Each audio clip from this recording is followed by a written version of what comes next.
All right, I think we're good to go, Ben. You want to get started? Yeah, you'd think it'd be easier to figure out which Chrome to share my screen to, but I actually have quite a few running. Let's see. Oh, wait, I don't have the right permissions. This is not going smoothly. Hold on, let me update my permissions on Zoom. Oh no, I'll be back. All right, we'll stall. No problem. We're totally ready, I promise. Yeah, so I have the YouTube link, so let me start sharing that YouTube link here. And how's everybody else week going, or month has gone? Good to see your faces. Going pretty well over here. As long as I can keep working from home. Yeah. Let's keep that going.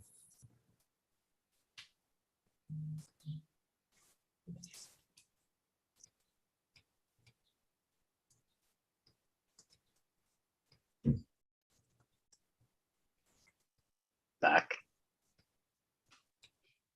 I probably need to re-promote you. No, I don't think so. So I joined as a panelist. Oh, this looks better. I can see what window I have now. Cool. All right, y'all should see some slides. Thanks, Gene.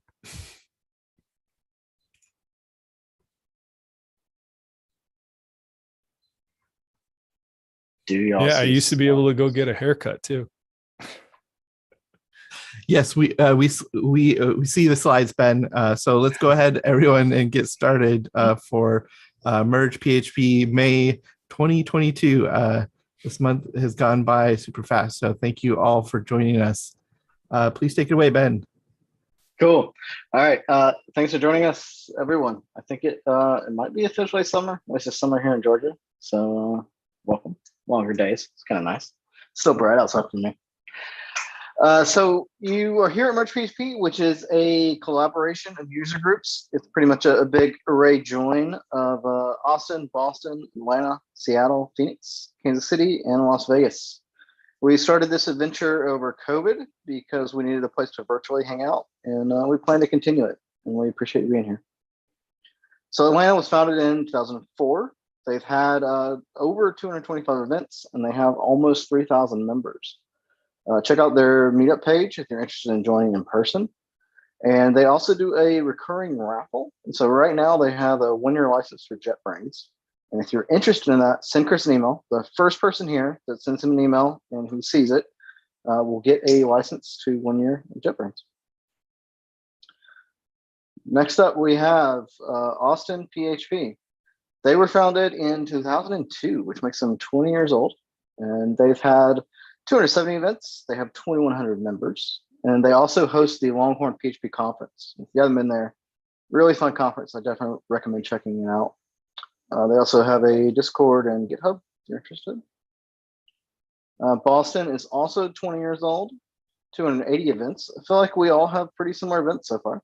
And this is hosted by Bobby Cahill, and G. Babbitt does a virtual self-study. The virtual self-study is pretty cool. They pick a topic and then they kind of walk you through the study of that topic over multiple weeks virtually.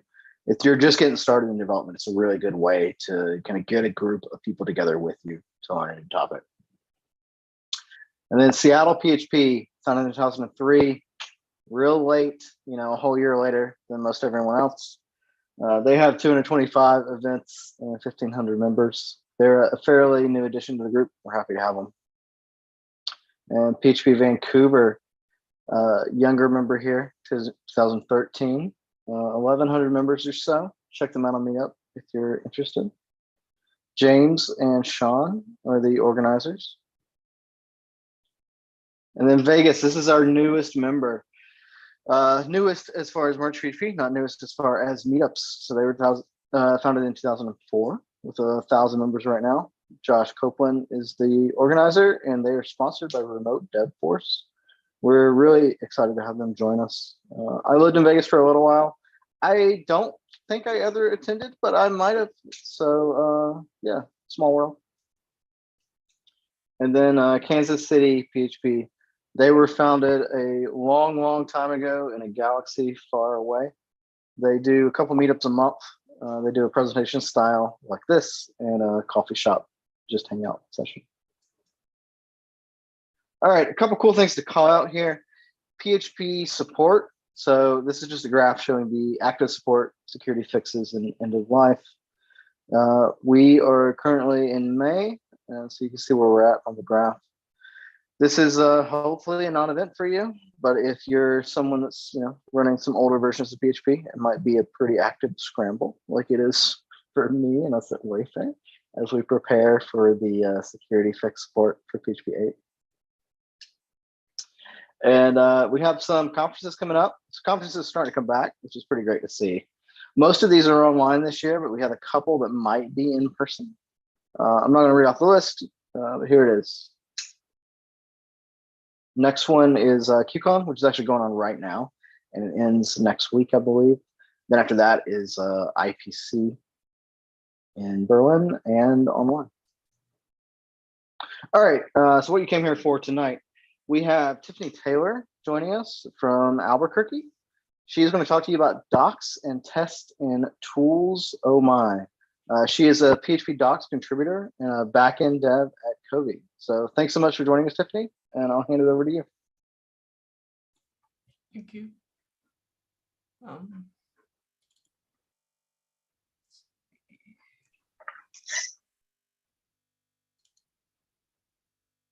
Sorry, I'm moving windows around.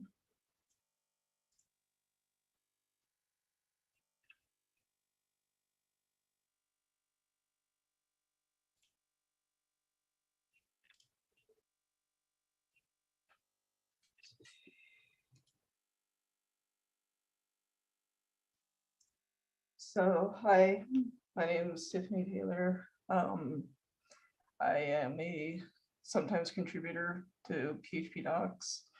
I'm a backend developer at Covey, and I'm here to talk about ways to contribute to the PHP internals without knowing the C language. I can be found on GitHub at Tiffany-Taylor or Orcus Taylor on Twitter. So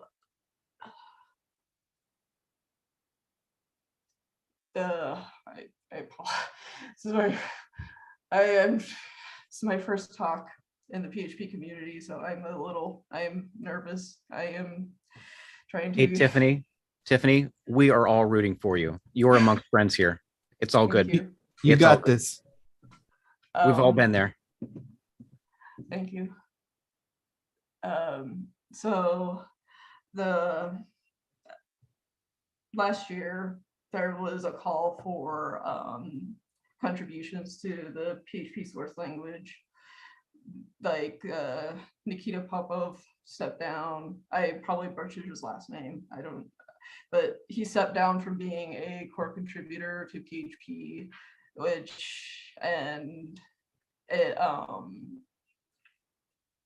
it's put a lot of stress as far as making sure that the language continues to move forward.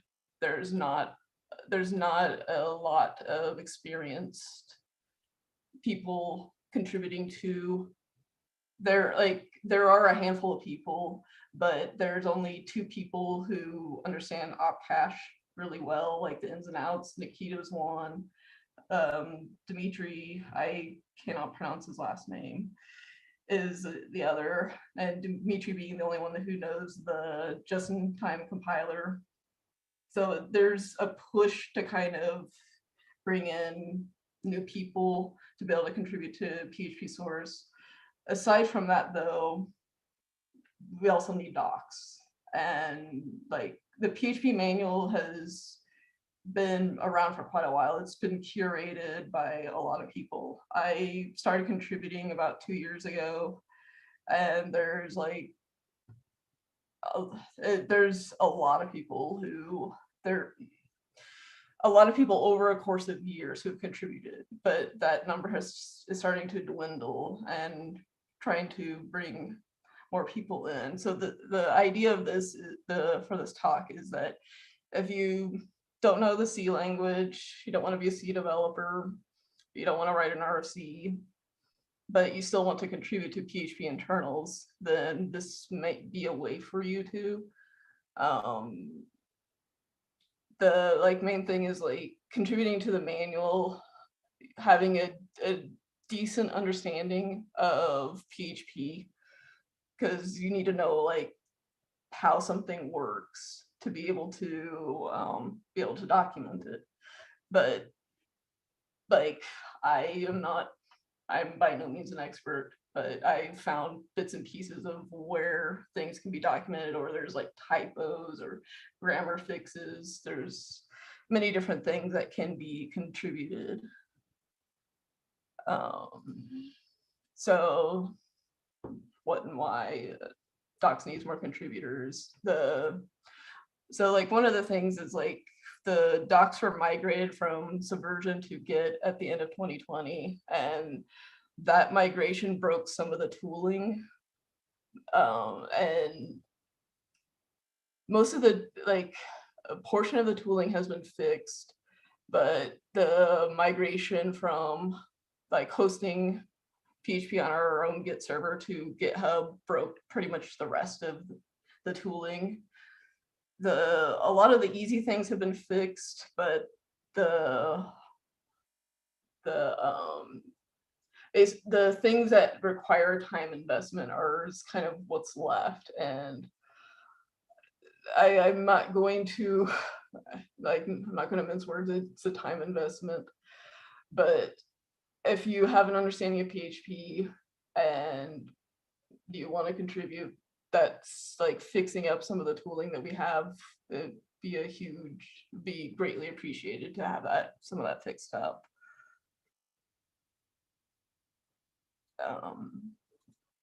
So this is my joke. So like if you don't want to, the problem with like contributing to PHP source sometimes is like you write an RFC and it doesn't pass. So contributing to PHP docs is a way to avoid having to write an RFC and then it getting shot down. So the ways to contribute to PHP internals without knowing C: you can write English docs, you can translate docs into other languages, or you can like build tools or revise some of the tools that we already have. And writing PHP tests, which I'm not really going to go over in this presentation. I'm mainly going to focus on like, I'm planning to give a demo on how to contribute to PHP docs, like setting up an environment, and go over some of the places where the tools can be fixed. Like it'll be further on in the presentation. But trying to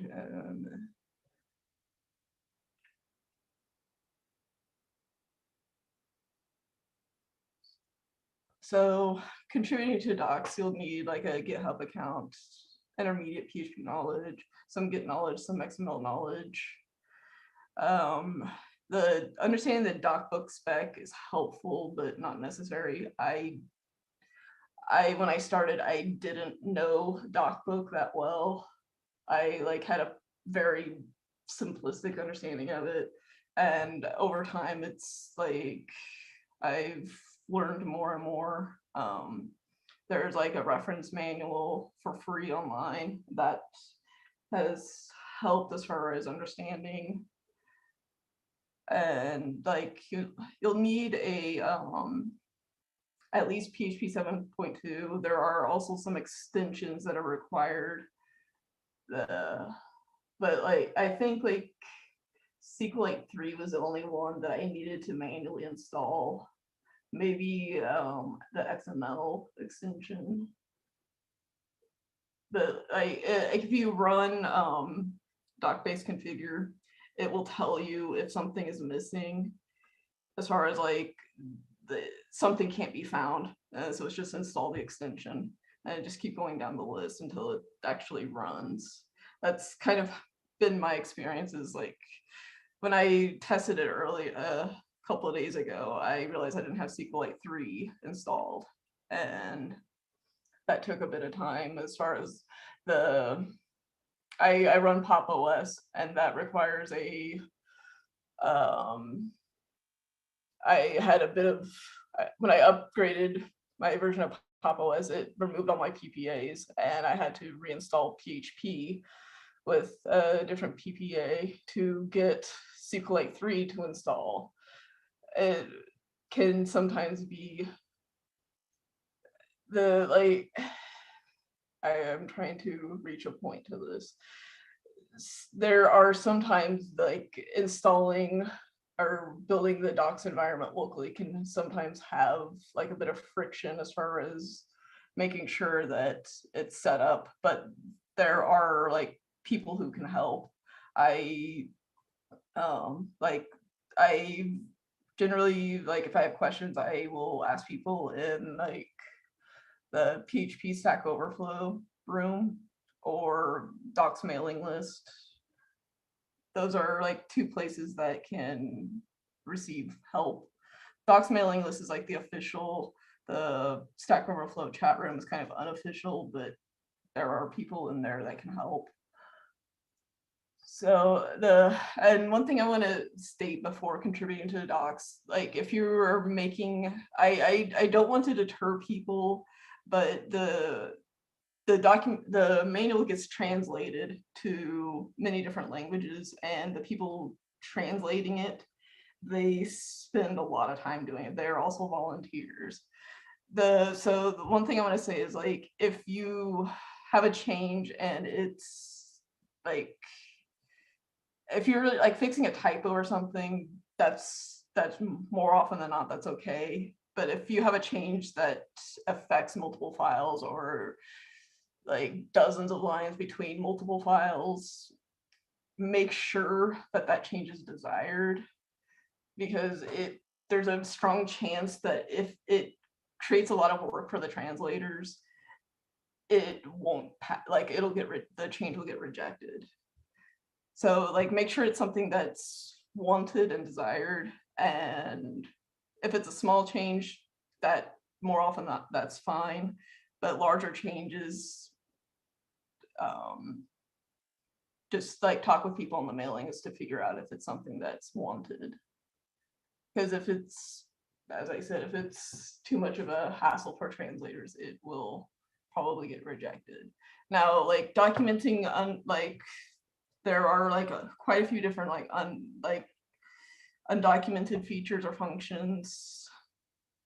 Those like definitely, like if say like with 8.2 coming out, like anything undocumented with 8.2, definitely document that.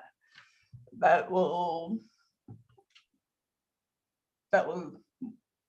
more likely get accepted or accepted with revisions.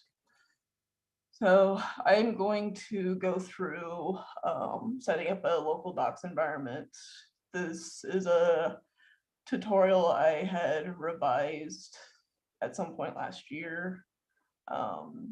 It's on like doc.php.net tutorial / blah blah. Anyway.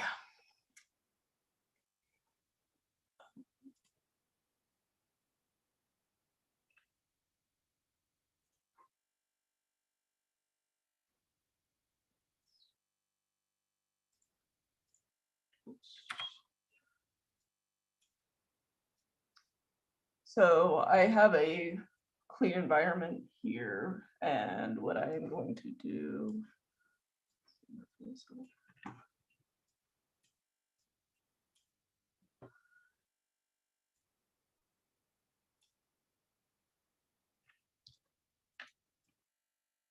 So there are 3 different repositories that are used for building the docs. There's the docen, or whatever, like if you're like, or the translated repository, but Dockian, DocBase, which is kind of like a linting tool. It verifies the changes that have been made past like XML and past the docbook spec.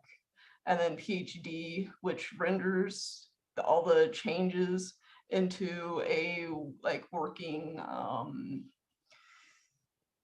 it either renders them, like there's multiple formats it can render docs into. I typically use XHTML, so I don't have to worry about broken links.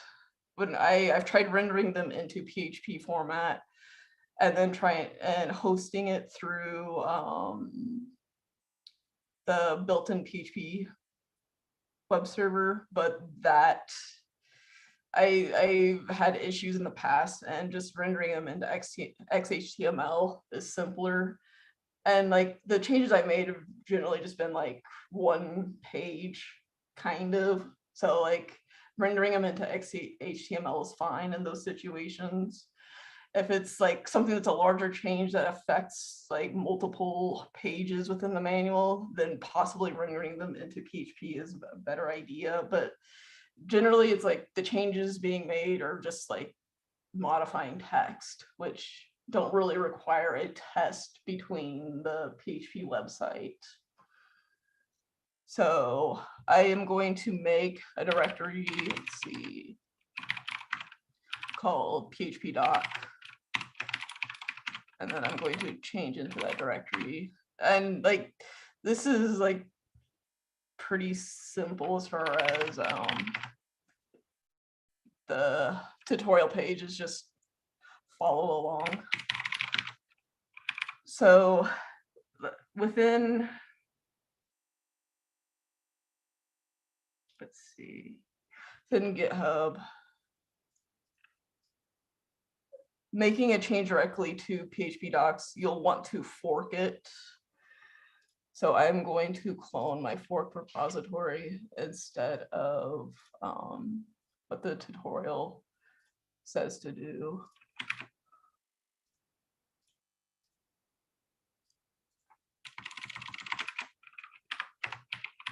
And then I'm going to clone it into the EN directory.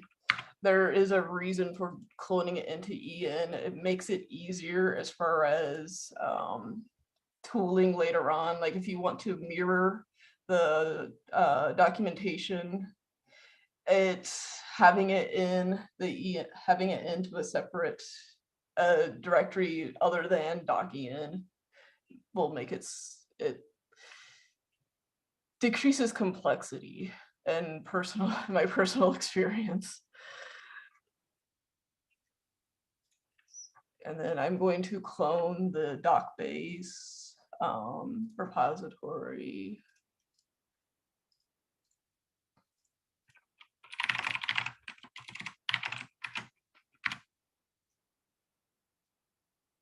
So right now I have two directories, the English. Let's see, let me make that, there we go. So there are like just all the different folders and files that appear with the English English PHP docs. So to start out, just like when I reclone or I clone the PHP docs, I will run the docbase configure PHP script that isn't. I'm not in those situations. I'm not verifying changes, but I want to make sure that what I have, that that I've cloned docbase correctly and everything is working. So it's. Hey, Tiffany, I'm worried about the video compression on YouTube. Can you go back to the smaller Sure. window size? Yeah. Is that better? Yeah, thank you.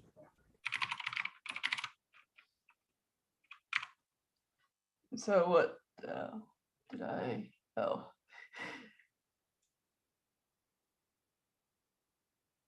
And this is a situation of where it, since I cloned my my fork, my fork is not verified. So I'm going to, I'm just going to,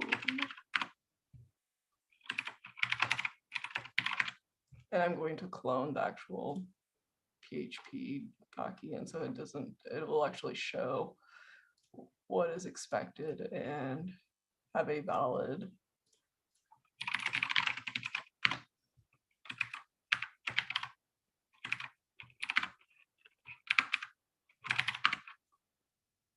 So I want to show what the successful run of the configure script, so they can see what is expected.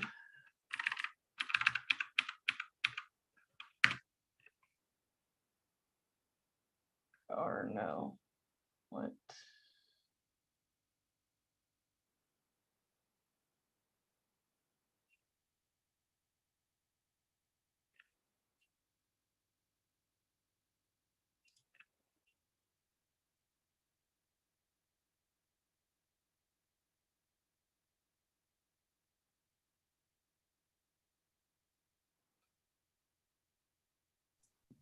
One of the questions that we have, it was about DocBase. Was that from your fork as well? And does that also need to be coming from GitHub official? Yeah, thank you. That is probably what it is. Me.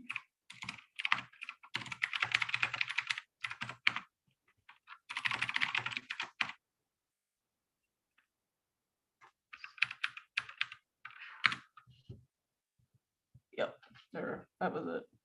So if your everything verifies, you'll see the cat. That's kind of like a way to know that if your changes, XML changes, passes the linter. If you see the cat, it's good. Otherwise, you'll see things like error messages that you have to go through and fix. There are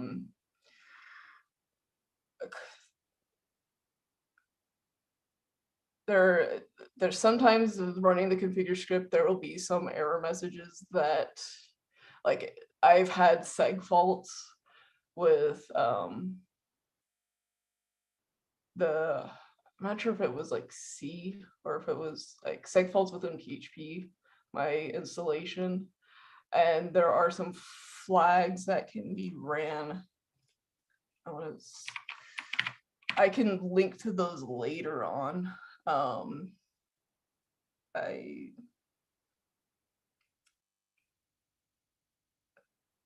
forgot to add them to a slide, but there are some, like, if you experience a seg fault, there are things to work around that to get the script to run, just in the situation of trying to verify that the changes, because the seg fault may not necessarily be related to changes to the XML files. It's just sometimes happens. Like DocBase and PhD are some of the tools that need sprucing up. Like, they have been around for quite a while, and most people just want to write docs rather than look at how those things work. But they need fixing, and the code is kind of old in those cases, and those things, they are a couple of things that can be improved quite a bit. So the changes to XML files, they pass the linter. So the next step is rendering those changes into into like a simulation of the manual. So that the rendering is done with a tool called PhD, which is don't actually remember what that's. It's PHP Docbook is what it stands for. So I'm going to clone that into here.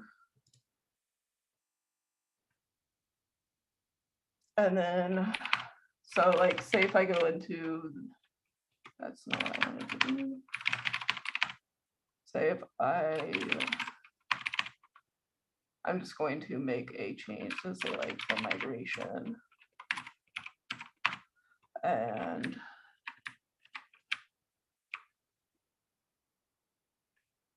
kind of give an example of like, I'm not going to push this change.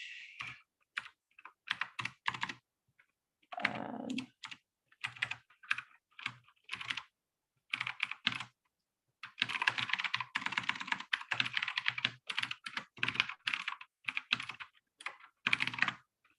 so, and then I will go ahead and render that. I first need to configure, make sure it's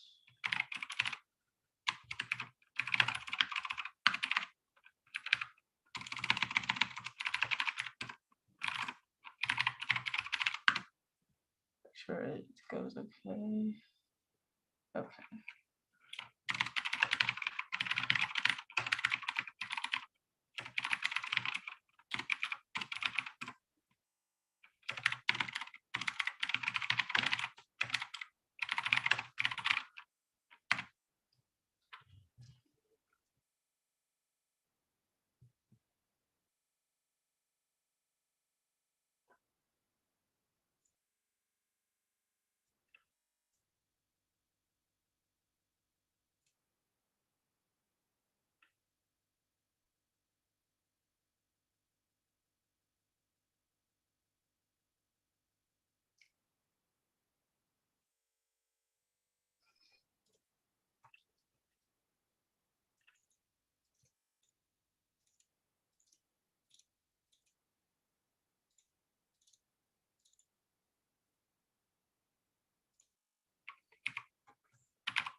Okay.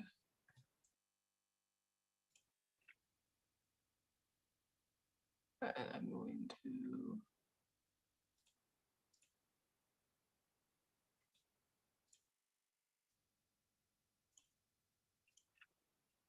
so here is the rendered file.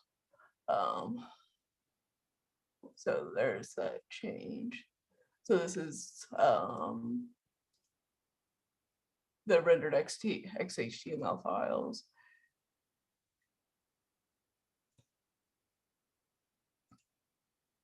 So that is how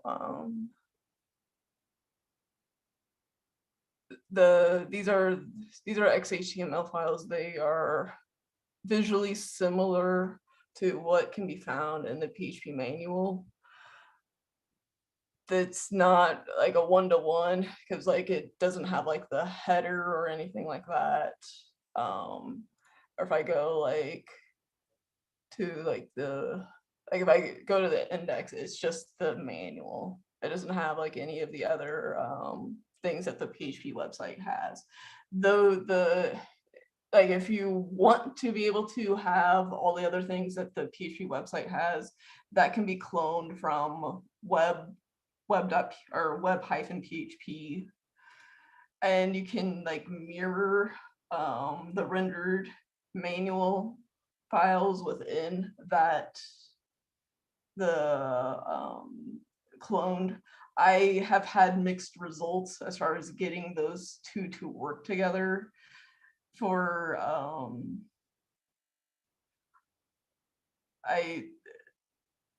maybe in a future talk I will do something that shows how that can be mirrored, but I didn't take the time to do that. I kind of threw this together in a couple of days, so I did not like take the time to like try to mirror the PHP website within the manual.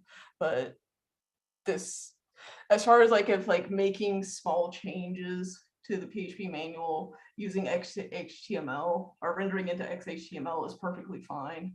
That's generally what I do whenever I'm making a change and I need to see that it works, or that like I don't have a high I don't have a lot of confidence in my understanding of DocBook spec.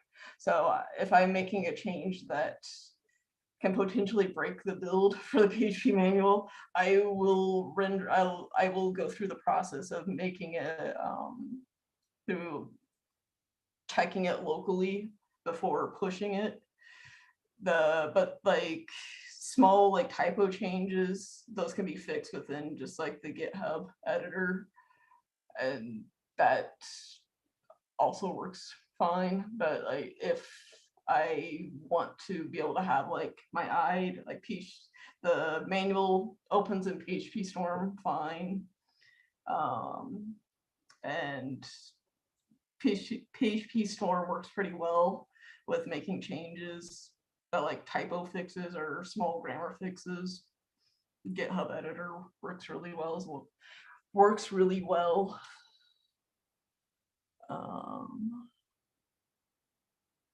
So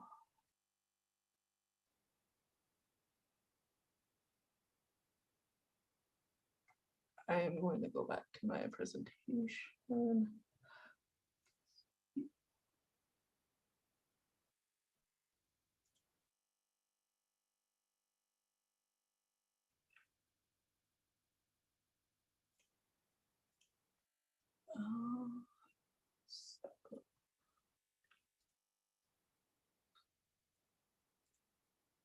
So as far as like stuff that we need help with and like documents, like I will release the slides later, but just like Googling for this function is not currently documented and then site:/php.net, that will give several pages of like things that aren't documented that need documentation. Like reflection is one that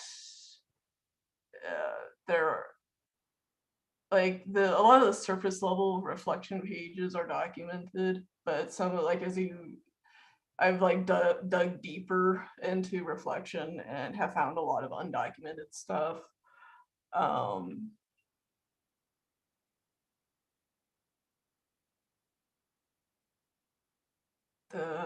trying to think if there's any other ones I can think of off the top of my head, but reflection is the one that I can think of. Another thing is like user notes, like PHP manual. Like every page will have the user notes at the bottom, and those can have some of the notes can be helpful, some of the notes are not so helpful and tend to get downvoted into oblivion. But like the ones that are upvoted and are good, the goal kind of is like of the docs team is to try and take the good notes and bring those into the manual pages, and like if like they can be summarized or done in such a way like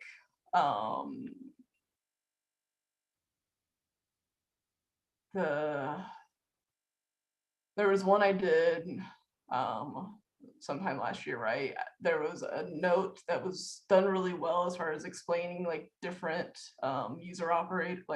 different assignment operators, and someone had made a really nice table and explaining like which one was which, and I moved that up into the manual to like, and it explains like the like plus equals, minus equals, or the concatenation assignments, dot equals, or bitwise operators. And like there's no source of truth as far as like no coalesce or no coalesce assignment operator. And so that table is kind of where no coalesce assignment is documented.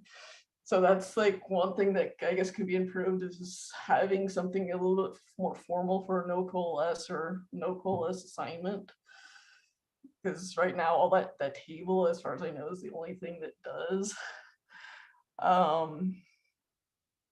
But like if you submit a change, as far like if you take notes and submit them as a PR, also try to, if you link which comments you've pulled so that those comments can be removed by someone. So it's not like the comments get reflected into the page, it's just only within the manual. Also like typo fixes, grammar fixes, examples. There's a lot of cases where either a page doesn't have an example or the example can be improved. I do want to caution with examples, making there, I know there's like a lot of examples that use older PHP syntax with like the old array syntax. Those probably won't get changes that any change that like changes to use like the new array syntax will probably get rejected because that will cause a diff for translators and it's not considered a meaningful enough improvement to like, and that the translators, when they are doing checking to see which pages need to be retranslated, they have a tool that will check diffs across the commit hashes. And so like if the commit hash changes and it's like a small change, it causes more frustration for them. So like if you're updating syntax, that's probably not a good idea. But if an example can be done in such a way or improved, or a new example or stuff like that, that's stuff we want. There's also like within the Dockian issues, there's a help wanted label. There's a good list from there of things that can be done. So like docs tooling, PhD, the thing that I ran through and rendered the docs, that needs improving. The code in that is really bad. Docbase also, like Docbase and Docbase configure. An example with like Docbase configure, the error messages aren't the greatest, and it doesn't always give the exact file that an error occurs in, which makes it harder for like people contributing to docs to debug what the issue is, because it's like, which file is it in? Where's the problem? The like web PHP, which is what the PHP website is based upon, there are some areas within that can be improved. The like style changes to that probably would be rejected. Sorry, I need to. But like gentle improvements to how that code works would be a great help. So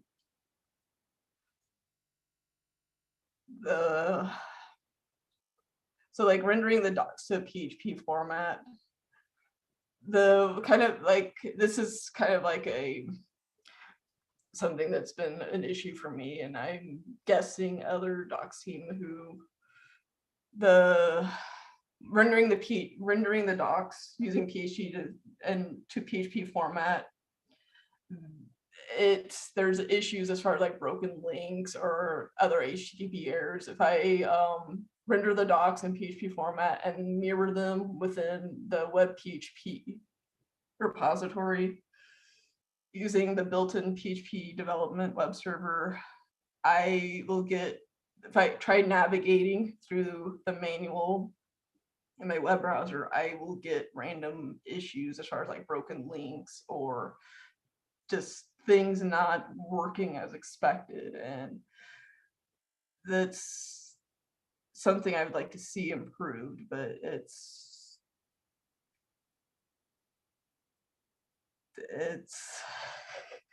a bit over my skill set as far as figuring out what's going wrong with that. Another is like an external link checker, making sure that like there's, when you render the docs, there will be an entities file that lists all the different sites that like external links within the manual. And those entities, occasionally like some of those URLs, like either they break, like the domain has like whoever hosted that website, they haven't renewed the domain or something like that, and that ends up like in a broken link. Or in one case there was a third-party link that ended up going to an Australian chauffeur site rather than an actual SQL database documentation site. And so there's situations of like the links don't go, need like some kind of insurance to make sure that those go to the right place. And then like improvements to the docbook XML linter, as far as like making sure that it gives like meaningful error messages, and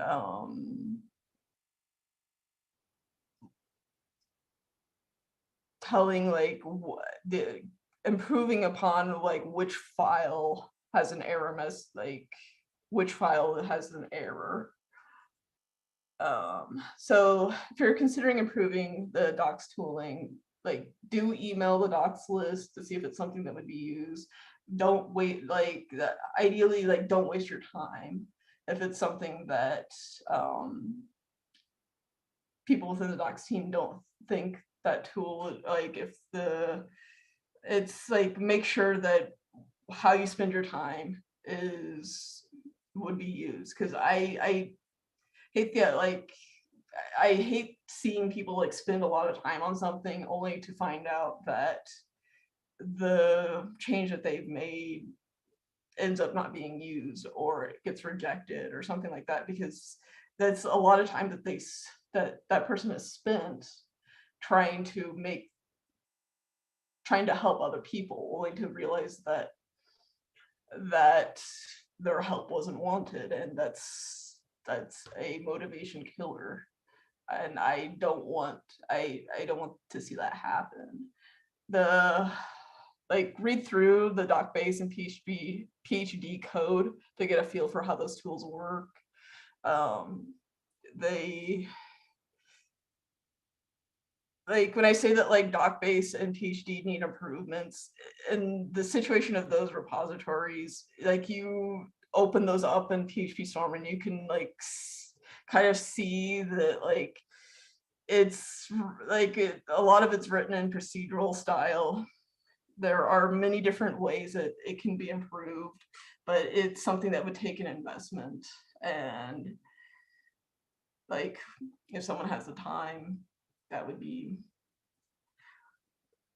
a great way to improve how the docs are written and rendered. And read through the commit history of those repositories to kind of get a feel for like what has been done. That might be a bit of a rabbit hole, because it's definitely been a rabbit hole for me trying to figure out like what someone intended to do as far as making, because there are a lot of situations that someone intended to make a change to something and then it just like they didn't get around to like completing whatever it was. They're like digging through like comments through the repository. There are a bunch of little cases of like at one point I think like web PHP, like the routes for the website were going to be like migrated to a SQLite database, and that didn't end up happening.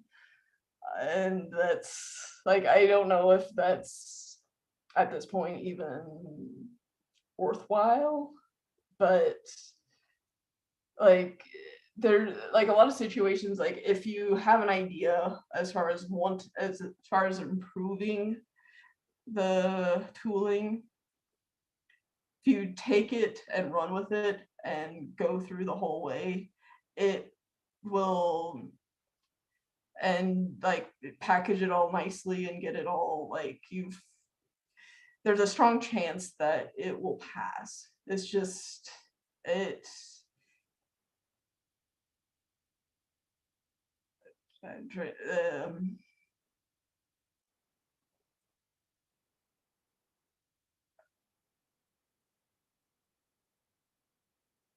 um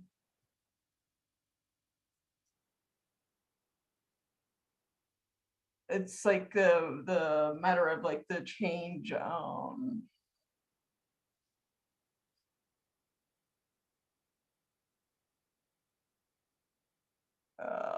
sorry, lost my train of thought. The like the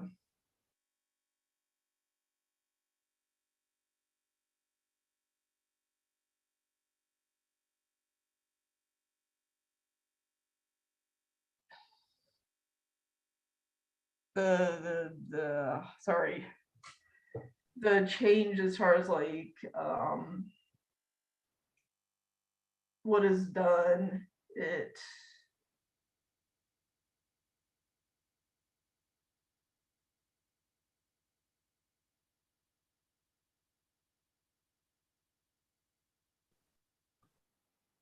So maybe like explaining how the changes are approved, or like who approves them, or like, is it a consensus thing, or is it just like, some appointed people just get to decide? so it's kind of it's I would, it's not entirely a consensus. It's like if it's a change, if it's a big enough change, it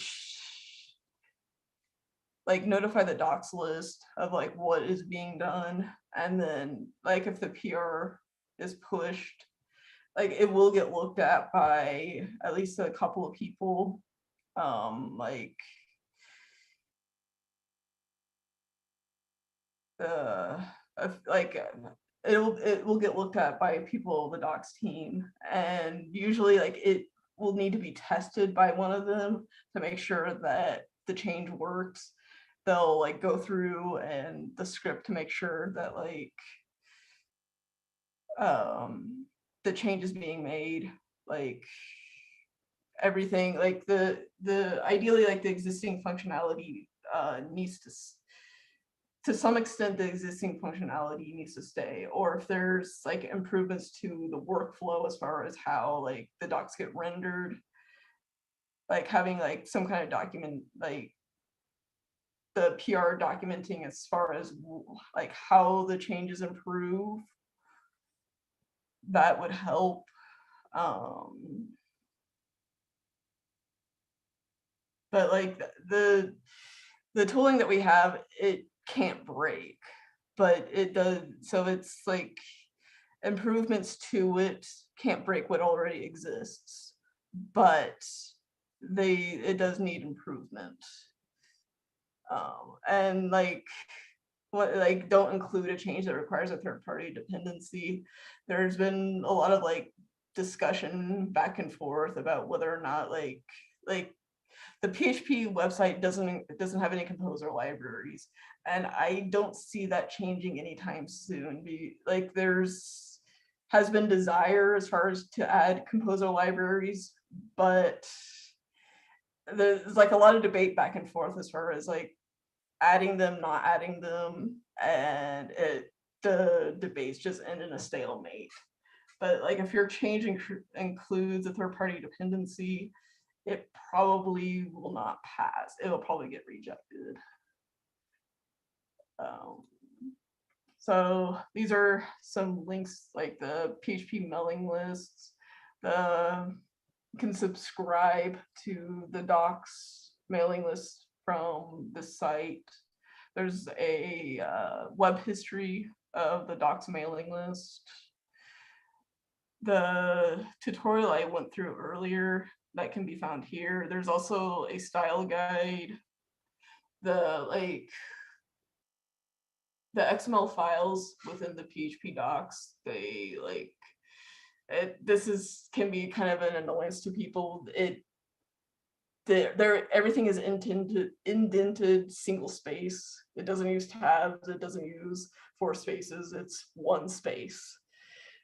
I have vision issues, so that 1 space I can sometimes can't tell, and I usually someone will point it out to me on my PR that, oh, you're indented incorrectly or something. But the style guide is useful as far as understanding how the docs are formatted, why we do things the way we do. I'm going to add more links to this slide because there are quite a few other things that can help as far as making changes to docs. I think that's all I have for now. I'm going to stop sharing now.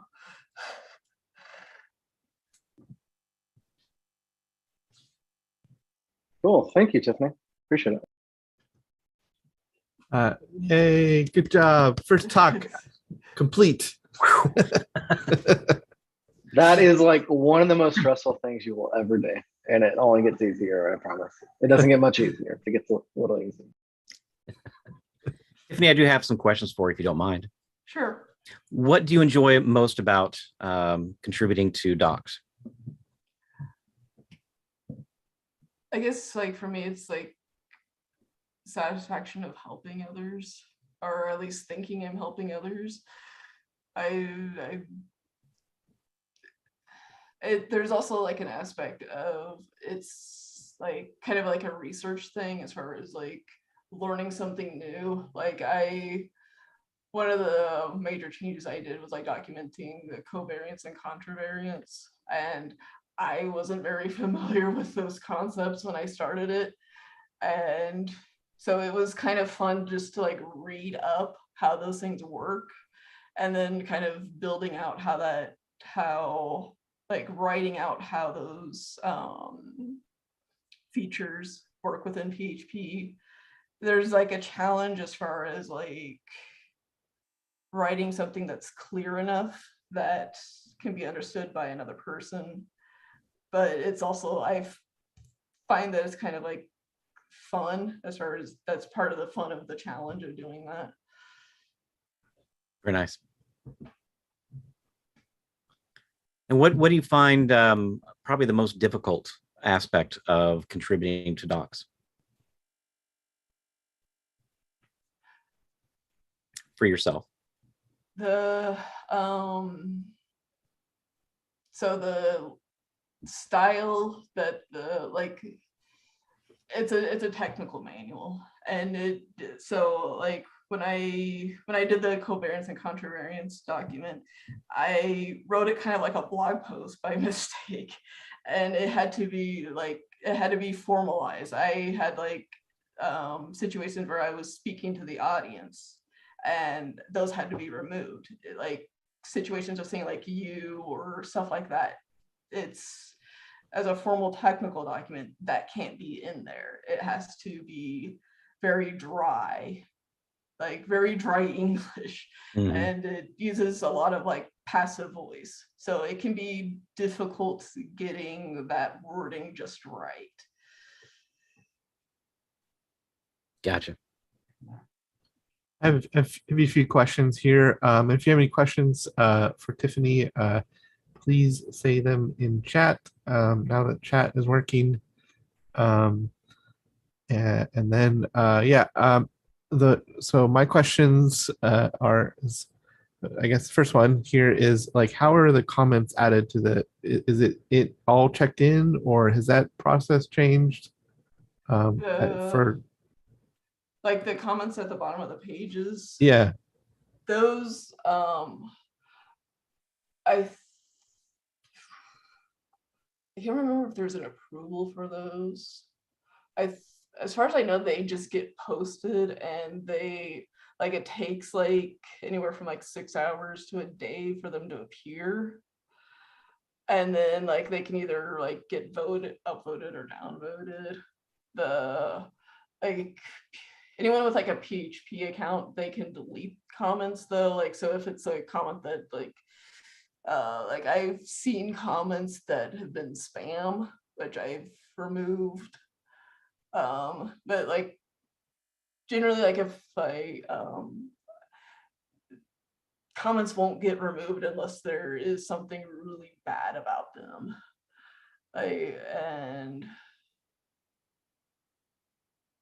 But as far as I know, there isn't an approval.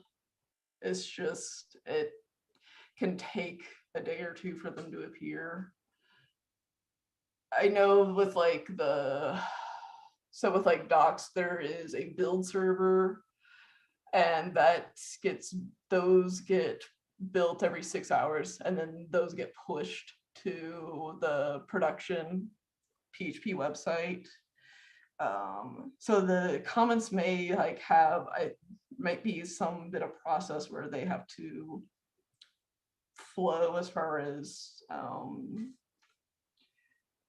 So like they're submitted, and then it's basically the next time that the web PHP is rebuilt using the build server, then the new comments will appear. possibly. I'm guessing that's how it may work, but I know like the notes, it's on a separate database. That part of it I don't know too much about, but like I'm guessing that might be something like that where they just have to get pushed. Cool. Second question, so is there any weird XHTML things that would be good to know that are like different than HTML, that you've kind of like, you're like, oh yeah, that's how that works? Yeah. So like with DocBook, like every PHP, this was something I learned at some point last year. It was every PHP page, there's like a little summary at the top of each, and like it's a very short sentence, but it cannot have a period at the end. So it's just a very short like summary or definition of what a function, method, feature, whatever it does. And then like further on down the page is the rest of what, and that part, and it's actually a thing with DocBook where it can only have like a quick summary, and I am trying to remember what that tag is called.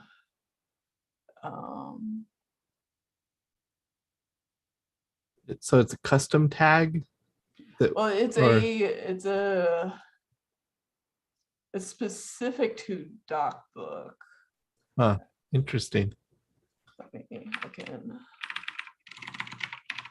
What was the XSD,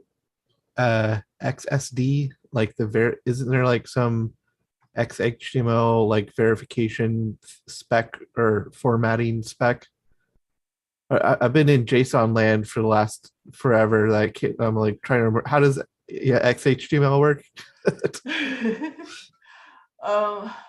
The PHP manual, it's written using XML. It's like all of the files are XML, and then like the docbase repository, like the docbase configure script, that will check that the changes pass like an XML linter and the DocBook linter. So DocBook is an XML spec, and it's specific for like writing documentation. Like there's been like occasional discussion about like the PHP manual switching to markdown files, but it's not feasible because they're like how the PHP manual, like all the different stuff that the PHP manual has it can't be done easily in Markdown. And the other thing is like all of our tooling is based around DocBook. So like if someone wants to spend the several like 1,000 man hours as far as switching all of that to Markdown, it's possible, but it's probably going to be better just to stick with what already exists as far as having everything written in the DocBook spec within XML. Yeah, it sounds like some very specific stuff that was built to kind of, verify all this, documentation, and make sure it works.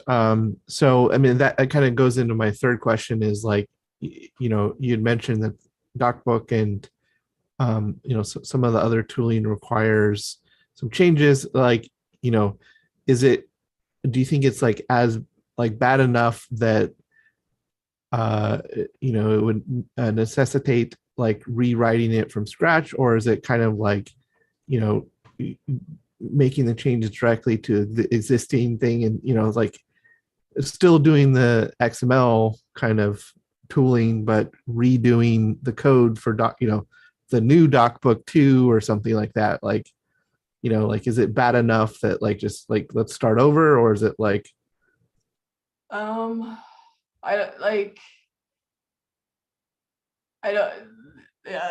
don't think it's bad enough that it would like everything works. It's not like there's like the DocBase, the PhD tools, they run on 8.1, PHP 8.1. But those have required a bit of updating as far as making those work on 8.1.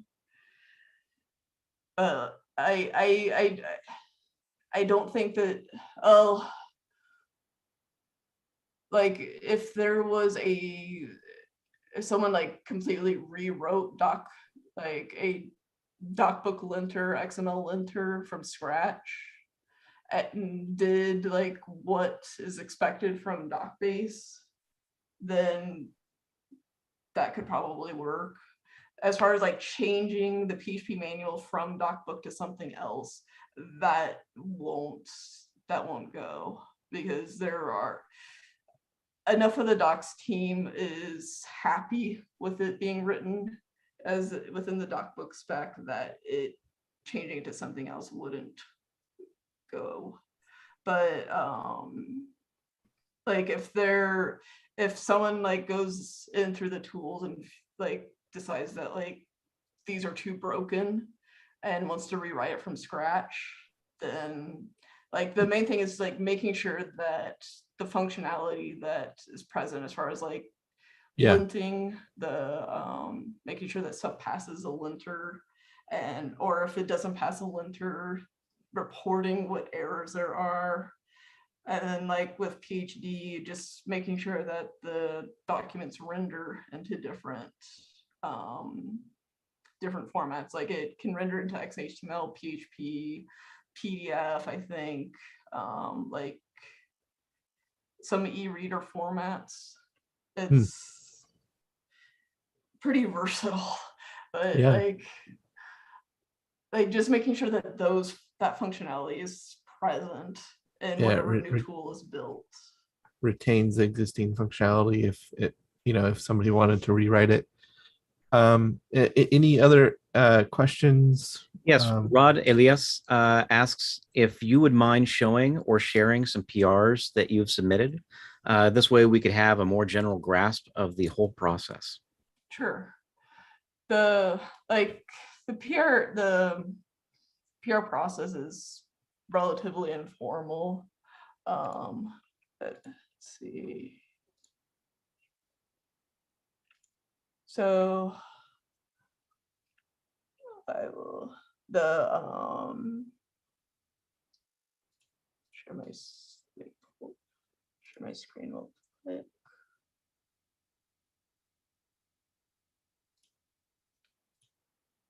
This is one I did last year where I was adding the T attribute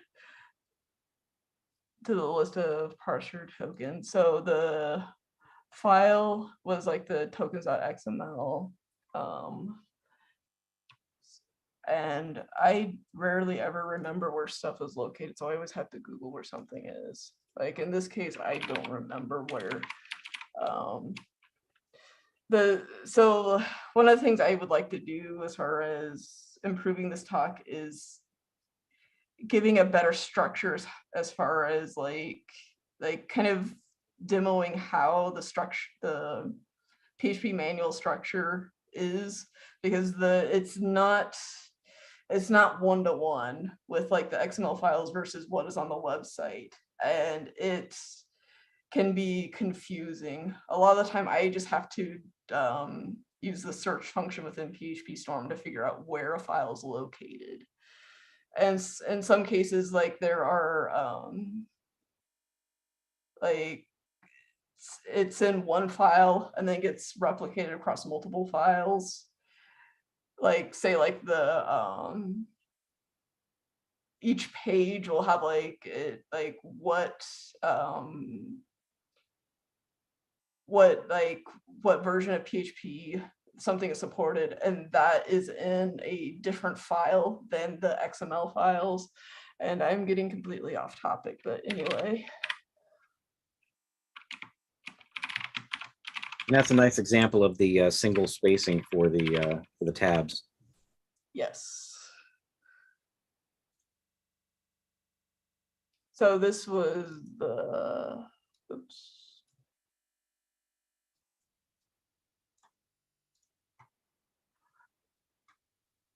So this was what I had added, and then I also, there were there's a little bit of discussion as far as changing how, like, when something was added. So in this case, there was a bug that came into bugs.php.net that said that like the attribute token wasn't listed in here. So this is what, and it's just like I made the change, opened a PR, pushed that PR, and then like there may be like some discussion as far as like in this case it should specify availability. So the change originally didn't specify when the T attribute came into which PHP version, and then there's like kind of there sometimes like we'll get caught up as far as like how something should be worded. So like the within the style guide is discouraged to use the word since. So like since version whatever, it's preferred to use as of PHP 8.0.0, or so that's what this change like available as of. It's kind of an example of like how it can, the challenge of getting the English right. So it's like can't do available since PHP 8.0, it's available as of, but like that's generally like the that's a case of the process. Let's see if I can. This was another one where it was just a typo fix, and it just either like someone if people have the people who have access to the PHP repository, they can merge their own commits, or merge their own PRs, but it's not actually frowned upon to do that. Like as long as someone approves it and says that it looks good, then you can go ahead and merge or change. But some people, that may make people feel uncomfortable. So if you would rather someone else merge it, you can like poke other people. It's like, hey, can you look at my change and merge it? Or you can just merge it yourself. If I make a change, and like in this case, I could have just committed this directly because it was a typo fix. But like in the situation of like adding the T attribute, I wanted that to be reviewed by others to make sure that like what I had done was what other people expected, or it was just having other people check my work. I mean, that's what a pull request is. It's like submitting it to an editor. Yes. Yep. Very good.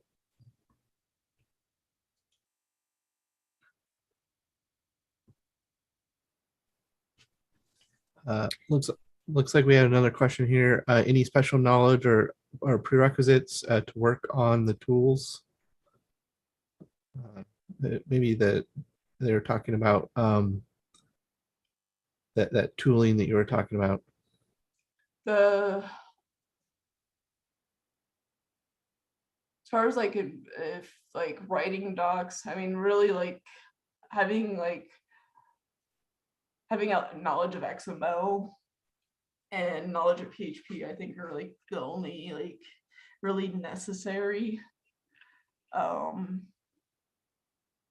you said that the doc book stuff was kind of an older style, procedural style kind of stuff, the or the was that doc PHP D? So there are two repositories. There's DocBase and there's PhD. DocBase is a docbook XML linter, and the PHP code within that is like kind of procedural style. Same with like PhD. That tool is also kind of procedural style. It's like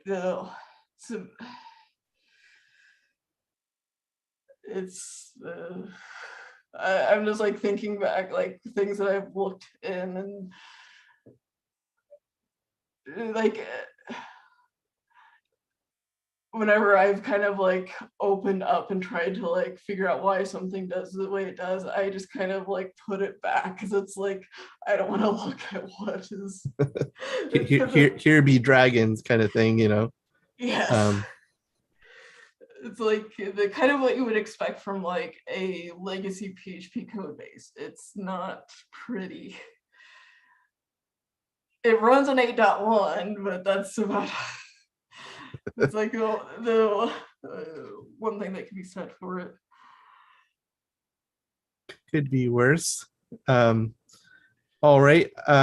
Well, I guess let me stop the recording, and then I guess we can try out the bring people up on stage thing that Ben had mentioned.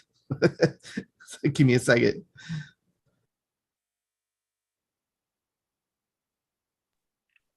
Could be really good, could be really bad. Yeah.